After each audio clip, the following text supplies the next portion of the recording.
Assalamualaikum warahmatullahi wabarakatuh. Dahulu kala dikisahkan, pada masa Nabi Muhammad SAW, ada seorang pemimpin Arab non-Muslim, yang menantang Rasulullah untuk berduel gulat dengannya, namanya adalah Rukanah. Namun yang terjadi adalah, Rasulullah berhasil mengalahkannya. Bahkan, sampai Rukanah memeluk Islam akibat kekalahan dari duelnya itu. Lantas, bagaimanakah kisah selengkapnya? Simak video ini sampai akhir.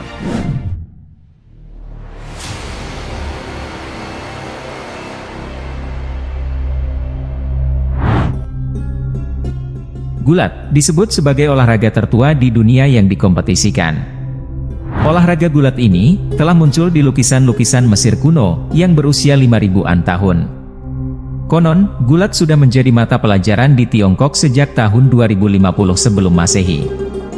Tidak heran, dalam adegan kolosal, para kesatria sering adu tanding gulat untuk menunjukkan kehebatan mereka. Olahraga ini juga cukup populer pada masa-masa Islam, di masa saat Rasulullah masih hidup dan berinteraksi dengan masyarakat Arab kala itu. Pada masa Nabi Muhammad hidup, ada seorang pegulat yang dikenal sebagai juara, ia sangat sulit untuk ditaklukkan. Tidak ada seorang pun yang berhasil menempelkan perutnya ke tanah saat bergulat, namanya adalah Rukanah. Diceritakan bahwa Rukanah bin Abdu Yasuf menantang Rasulullah untuk bergulat dengannya. Akan tetapi, tidak disangka bahwa Rasulullah lah yang akhirnya memenangi laga itu dan berhasil mengalahkan Rukanah. Sehingga pada akhirnya Rukanah memeluk agama Islam karena kekalahannya. Rukanah bin Abdu Yazid. Ia adalah seorang pemimpin Arab yang terkenal dengan kekuatannya. Rukanah adalah seorang laki-laki kuat, ia masih dalam kemusyrikan di awal-awal datangnya risalah kenabian Nabi Muhammad. Ia begitu tenar sebagai seorang pegulat hebat. Tidak ada seorang pun yang mampu mengalahkannya, hingga tergeletak di tanah. Postur tubuh dan perawakannya yang besar, tampak begitu kentara dan terlihat mencolok dibanding orang-orang di sekelilingnya. Ototnya yang kekar tidak menghalangi Rasulullah untuk membuka hatinya tentang kebenaran Islam. Dan di antara variasi dakwah Rasulullah adalah beliau menempuh pendekatan dalam bidang olahraga. Beliau berduel gulat dengan Rukanah.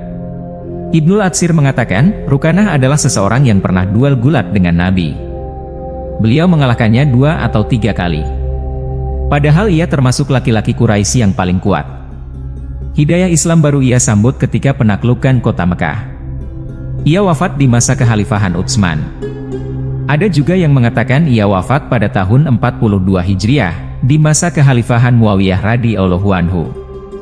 Ibnu Ishaq mengatakan, Abu Ishaq bin Yasar berkata kepadaku, Rukanah bin Abdu Yazid, bin Hisham, bin Abdul Muthalib, bin Abdu Manaf, adalah orang Quraisy yang paling kuat. Suatu hari, ia bersama Rasulullah di suatu kampung Mekah, sebelum hijrah. Rasulullah berkata kepadanya, Wahai Rukanah, tidakkah engkau bertakwa kepada Allah dan menerima dakwahku? Rukanah menjawab, seandainya aku mengetahui apa yang engkau serukan itu adalah kebenaran, pasti aku akan mengikutimu. Rasulullah menimpali, bagaimana kiranya kukalahkan engkau dalam gulat? Apakah engkau akan meyakini kebenaran perkataanku? Rukanah menjawab, iya. Rasulullah berseru, ayo berdiri, akan kukalahkan engkau. Abu Ishaq melanjutkan kisahnya, Rukanah pun menyambut tantangan itu. Keduanya pun duel gulat.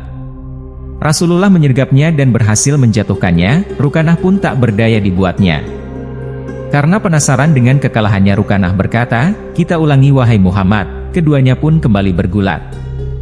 Rukanah kembali berkata, wahai Muhammad, luar biasa, kau berhasil mengalahkanku. Rasulullah bersabda, ada yang lebih luar biasa dari ini pun akan kutunjukkan jika engkau mau, jika engkau bertakwa kepada Allah, dan menaatiku. Apa itu? Tanya Rukanah. Nabi menjawab, akan kupanggil pohon yang engkau lihat itu, dan dia akan datang kepadaku. Panggillah, tantang Rukanah. Pohon itu pun datang hingga ke hadapan Rasulullah. Kemudian Rasulullah berkata kepada pohon itu, kembalilah ke tempatmu, pohon itu pun kembali ke tempatnya semula. Rukanah pun pergi menuju kaumnya. Ia berkata, wahai anak-anak Abdu Manaf, mereka telah menyihir masyarakat. Demi Allah, aku tidak pernah melihat penyihir yang lebih sakti darinya. Kemudian Rukanah mengabarkan apa yang ia lihat. Dalam riwayat Al-Baladzuri disebutkan bahwa Rukanahlah yang menantang Rasulullah bergulat. Ia dikabarkan tentang Nabi. Lalu Rukanah menemui beliau di salah satu bukit di Mekah. Rukanah mengatakan, "Wahai anak saudaraku, karena sama-sama Bani Abdu Manaf, telah sampai kabar tentangmu kepadaku. Aku tidak mengenal engkau sebagai pembohong. Jika engkau mengalahkanku dalam gulat, maka aku yakin engkau orang yang benar." Nabi pun bergulat dengannya sebanyak 3 kali. Abu Al-Yaksan mengatakan, ketika Rukanah datang kepada Nabi untuk memeluk Islam di hari Fathu Mekah, ia berkata, "Demi Allah, aku mengetahui jika engkau bergulat denganku, engkau akan mendapat pertolongan dari langit." Kemudian ia pindah ke Madinah, dan tinggal di sana hingga wafat di awal pemerintahan Muawiyah radhiyallahu anhu. Selain bergulat dengan Rukanah, Nabi pun pernah berduel dengan orang-orang selain Rukanah. Di antaranya adalah anak dari Rukanah, namanya adalah Yazid bin Rukanah. Ibnu Abbas radhiyallahu anhuma mengisahkan, Yazid bin Rukanah datang menemui Nabi dengan membawa 300 ekor domba. Ia berkata, "Wahai Muhammad, apakah engkau mau duel gulat denganku?" Nabi menjawab, "Apa hadiahnya jika aku mengalahkanmu?" 100 domba ini jawabnya, keduanya pun bergulat, dan Nabi Muhammadlah yang memenangi pertandingan itu. Kemudian, Yazid kembali menantang Rasulullah, ia berkata, "Maukah engkau adu gulat sekali lagi?" Nabi menjawab, "Apa imbalannya?" Yazid menjawab, 100 domba lainnya. Kemudian, keduanya pun bergulat. Tapi lagi-lagi, Nabi Muhammad kembali mengalahkan Yazid. Disebutkan bahwasanya keduanya bergulat sampai 3 kali. Yazid berkata, "Wahai Muhammad, sebelumnya tidak ada yang mampu membuat perutku menempel dengan tanah, kecuali dirimu. Dan tidak ada yang paling aku benci pula selain dirimu. Namun, sekarang aku bersaksi bahwasanya tidak ada Tuhan yang berhak untuk disembah kecuali Allah, dan engkau adalah utusan Allah." Kemudian Rasulullah mengembalikan semua dombanya. Lantas teman-teman, pelajaran yang dapat kita ambil dari kisah ini adalah: pertama, metode dakwah Rasulullah, seperti yang terdapat pada kisah ini adalah sangat bervariatif. Beliau berdakwah berceramah, beliau berdakwah dengan cara bersedekah, dengan akhlak yang mulia, dengan pendekatan kultural, sampai dengan pendekatan dalam bidang olahraga. Namun pendekatan dakwah beliau tidak menerabas sesuatu yang Allah larang. Kedua, Nabi tidaklah menginginkan harta dunia dari hasil duelnya dengan Rukanah dan anaknya, akan tetapi beliau menginginkan hidayah. Ketiga, betapapun orang-orang musyrik dan sombong dalam menolak Islam, Rasulullah tidak menyerah untuk terus mendakwahi mereka. Fitrah mereka adalah tetap ingin keluar dari gelapnya kesyirikan. Keempat, terkadang seseorang malu menerima dakwah dengan metode ceramah. Namun, ia akan mengakui keunggulan dan kebenaran yang dibawa orang lain apabila bisa mengalahkannya dalam bidang yang ia geluti.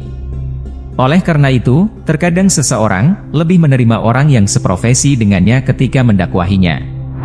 Kelima, meskipun orang-orang musyrik berlaku sombong dan kasar terhadap Nabi, namun beliau tetap berlaku ramah, sehingga mereka tidak segan untuk mengajukan pertanyaan, bahkan mengajak adu gulat sekalipun. Wallahu a'lam bishawab. Jadi teman-teman, demikianlah kisah Rukanah bin Abdu Yazid, orang yang berani menantang Rasulullah Shallallahu Alaihi Wasallam untuk bergulat dengannya. Semoga kisah ini dapat menambah nilai keimanan dan ketakwaan kita kepada Allah Subhanahu wa Ta'ala. Mohon maaf jika terdapat kesalahan dalam penyampaian informasi yang saya sampaikan. Kebenaran hanya milik Allah Subhanahu wa Ta'ala. Wassalamualaikum warahmatullahi wabarakatuh.